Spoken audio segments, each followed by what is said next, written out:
this little dish we are going to make. But to help me out, would everyone please welcome my personal Valentine, my husband, Aaron. How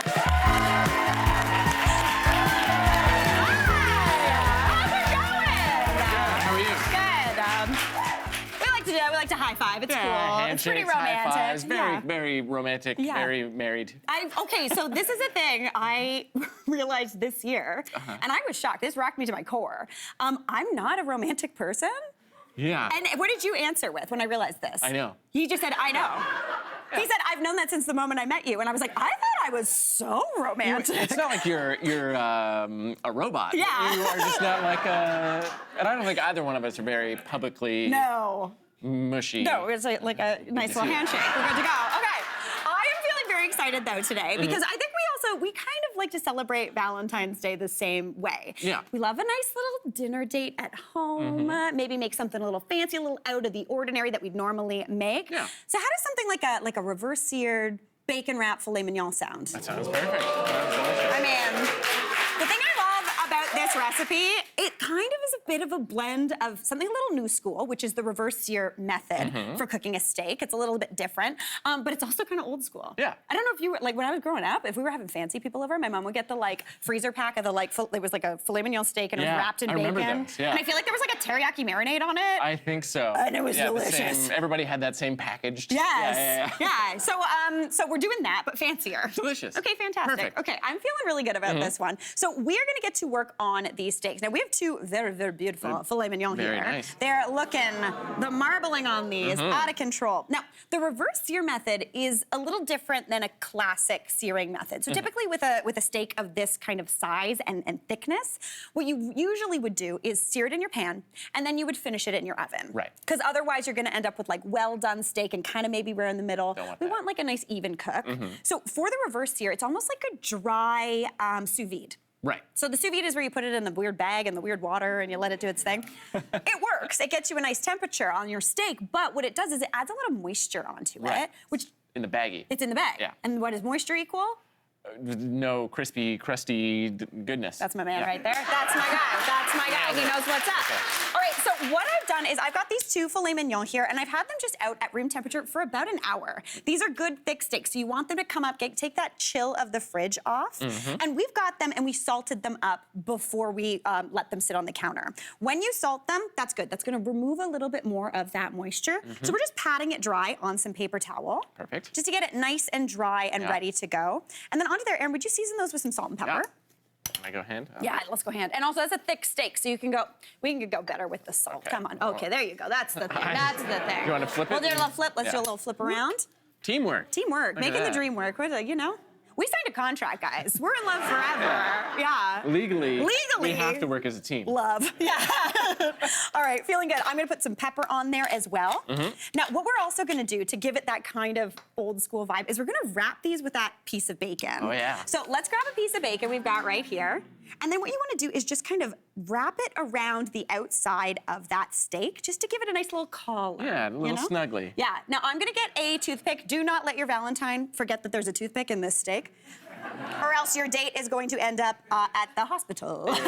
Not a good time. So what we're gonna do is we're actually gonna put these into a low oven. So this is the reverse sear. So we're gonna put them in a low oven to come up to temperature, or almost come up to temperature, and then we're gonna finish them in the pan. So basically you sear it in the reverse order that you would sear it in. Yeah. So, makes sense. So I have got these steaks, they're ready to go, and I'm gonna pop them into a 250-degree oven.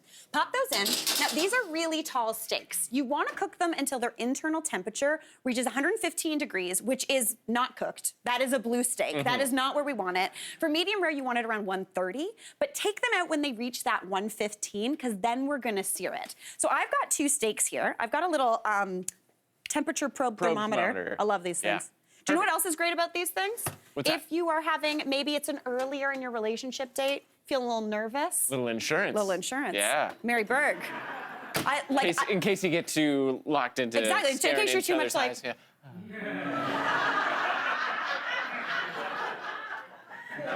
Yeah. Oh, that was the most romantic that we've was ever it. been.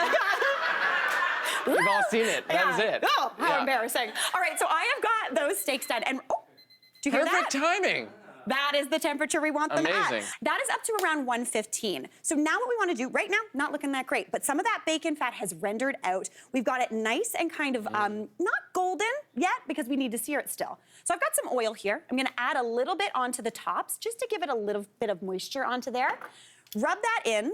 And then what I'm going to do is I'm going to sear these off in a smoking hot pan. So this is over around, I'd say, high heat, and we want a good crust on there. So we're just gonna pop that into the pan to start that sear. That's the sound. That's the sound we are looking for. We just need to sear these for about, I'd say, 2 minutes total. Sure. Giving them a flip every once in a while, probably about 20 seconds just to get it seared and golden. This is looking wonderful. Now, It smells great. It smells really good. Yeah. Now, if we wanted to leave this as is, great. It would be fantastic. But it's Valentine's Day, Yeah. so why not add a little bit of butter and a little extra flavor? So, what we're gonna do, this is where you get to show off for your date, if you're feeling it. Get a couple tablespoons of butter, and we're gonna butter baste these steaks. This feels like very chefy, but basically it means spooning hot butter on top of the steak. So grab 2 tablespoons of that butter, pop it into the pan, and immediately it's gonna start melting down. Now, Aaron, would you grab that crushed garlic clove? Yeah. As well as a sprig of rosemary. Certainly. Just pop that into that butter there. That's gonna give a ton of Oh, yeah. flavor. It's gonna give really nice golden brown. So what you wanna do to baste it is you wanna just get your spoon some of that hot butter on top of those steaks. That, and if you really wanna be chefy, you can do it fast, but I think it's chefy and cute to not burn yourself. Or ruin your outfit. Or ruin your outfit, Yeah. exactly. Because you're gonna get too You're excited. gonna get it, and- yeah. exactly. So you've got all of that delicious brown butter. It smells so good. Doesn't it smell nice? The rosemary is amazing. I know, it gives that little perfumed flavor. All right, now the best thing about reverse seared steak is you actually don't need these to rest because you've cooked them nice and gently. So Aaron, you wanna grab those plates? Certainly. I'm gonna just pop these right on top. Little swoop. Don't leave yet, because I'm gonna put some of that delicious brown butter on there. Okay. Again, we're not gonna forget about those toothpicks in there that held that bacon on. Yes. But just a little bit of that brown butter right on Come on. top. Absolutely out of control. You're gonna be a little sleepy after eating this, but that's okay. Yeah. All right. Okay, you go have a seat. I'm gonna make a little salad Oh, to okay. go with this. Now, I don't know about you, but when I go to a steakhouse, my favorite thing is the sides and the appetizers and things like that. And we love a wedge salad in our house. Don't Yes, we? absolutely. Right? Thank you. Yeah. Yes. That's Best like kind of salad. That's kind of salad. It's a shape. That's fun. I love a wedge salad. Yeah. Now, I love an iceberg. It's super crispy. It's crunchy. It's really, really nice, and it goes really well with flavor. So the first thing I'm going to do is show you how to make the wedge of the wedge salad. But I argue that the wedge is not the correct shape for a wedge salad. No. So I should call this more of like a puck or a disc salad. That's a good name. Is it? Yeah, No, yeah. I feel like the branding's off. So what I like to do with my wedge salads is I actually cut it into slices, big, thick, kind of like a steak. Yeah, you're getting a steak on the side of your steak. Exactly, Yeah. Aaron. This is this guy. He keeps me on my toes. We're good to go. All right, so cut nice, big, thick slices, because what that's gonna do, you see all those little nooks and crannies? Yes. All that dressing is gonna go right into there. You're not gonna end up with that one, like, you know when you eat a wedge salad and you go through it and you eat the top part and you're like, oh my gosh, so much dressing, so many toppings, and then you're just left with lettuce? Yeah. This does not allow for that. This gives you a whole, basically, plate made of lettuce that you then get to dress and put everything on top of. Really, really nice, super crunchy. So I'm just gonna transfer those onto my serving dishes. And then we're gonna make up some salad dressing. Now, if you wanted, you could do store-bought. That's totally cool. But I really like the combination of like blue cheese, but kind of ranchy at the same time. So we're gonna make kind of like a blue cheese ranch dressing. So I've got a little bowl here. And into there, I'm going in with half a cup of buttermilk. Again, kind of ranchy, buttermilk ranch. It makes sense, we're thinking about it. So we're going in with half a cup of buttermilk. If you don't have buttermilk, honestly, most of the time I say that you can just do the substitute with the milk and a little bit of lemon juice or something. But for this recipe, buttermilk is actually what you want because it's thicker. It's got that consistency that you're looking for. It's creamy, and it makes a really nice dressing. Now, into there to amp up that creaminess, I'm going in with about 2 tablespoons of some mayonnaise. That's gonna thicken things up, give you like a little bit of tang. And for a little bit more tang, 2 tablespoons of sour cream. So again, this is a Valentine's Day date for, a cold winter's night. Yeah. A nice bracing Valentine's meal. Exactly. Yeah. A cozy, good one. Okay. So we're in there with all of our various creams and such. And then we're gonna go in with some onion powder. Now, onion powder is key anytime I'm making a ranch. You want 1.5 teaspoons of onion powder. Don't do more than that, because then it kind of tastes weird. But if you do that amount, it's the perfect ranchy flavor. Really, really good. So 1.5 teaspoons of that onion powder goes right on in. Then for a little bit of acidity, I like lemon. So I'm going in with the zest and juice of half of a lemon. If you want, you could do a little bit more, a little bit less. If you don't have a lemon, feel free to use just like a little bit of vinegar. Apple cider vinegar in here would be nice. But the brightness of that lemon with the butteriness of that steak, oh, Super nice. total dream. Offset some of the dairy. Exactly. Yeah. See, he gets it. Yeah, we got this. Now, what I want you to do, you know when you get a lemon and then you get the seeds in it and then you spend the rest of your night trying to fish the seeds out of whatever you're doing?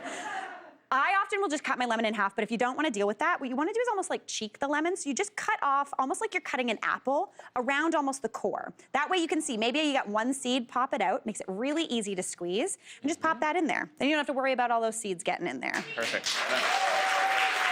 That's a nice tip. That's a good tip. Yeah. All right, that is in, and we are good to go. Now for some herbs, I'm going in with about a tablespoon of some parsley. That's gonna give us nice green flavor. And then for me, I love chives. So I want about 3 tablespoons of chives in here. If you can't find chives, green onion would work as well. I just chop it up nice and fine. But again, I love chives. They're nice and oniony, a little garlicky, really bright and fresh. And I don't know, they remind me that summer exists somewhere, which is really nice when February rolls around. You haven't seen the sun for days? Yeah, exactly. Yeah. You get it. Then I go with those beautiful chives. I'm gonna give that a whisk together and then season that up with some salt. You could put a good amount of pepper in there as well, again, giving a bit of that ranch vibe. But then this right now, ranchy, very tasty. If you want, you could put dill in there as well. To give this a blue cheese situation, I want about a 1/4 cup of blue cheese just mixed in. If you don't like blue cheese, you could switch this out with feta. That would be really nice, or just leave the cheese out altogether. Give that a stir. Add in some pepper as well. And then all you need to do, while I leave a mess for my wonderful husband to clean up, is spoon this dressing right on top of that salad. It's gonna go into all those little nooks and crannies. You've got that beautiful blue cheese as well. This looks so good. I know. I would serve this dressing, any remainders, in a gravy boat. You know, that gravy boat that you only use on Christmas and Thanksgiving. Valentine's Day now. And Valentine's Day now. Third holiday to use it on. Exactly. Perfect. So you're good to go. There you go. I'm going to leave this here. We're going to top this off with maybe a little bit of a bacon crumble to go extra old school. A little bit more blue cheese just for fun. Oh, yeah. I'm feeling excited about this. Okay, perfect. You can do some more chives if you're feeling it, but I'm feeling good about this. All right, what do you say we dig in? That sounds great. Okay, sounds good. Aaron's going to pour some wine. Are you ready, my friend, for the weirdest date we've ever had? I feel like all of our dates are on TV nowadays. They really are. That makes us sound fun. Okay. You get used to it. Cheers. Cheers. Happy Valentine's Day. Hey, Mary here. What did you think? Drop your comments below and don't forget to like and subscribe for more of the good stuff.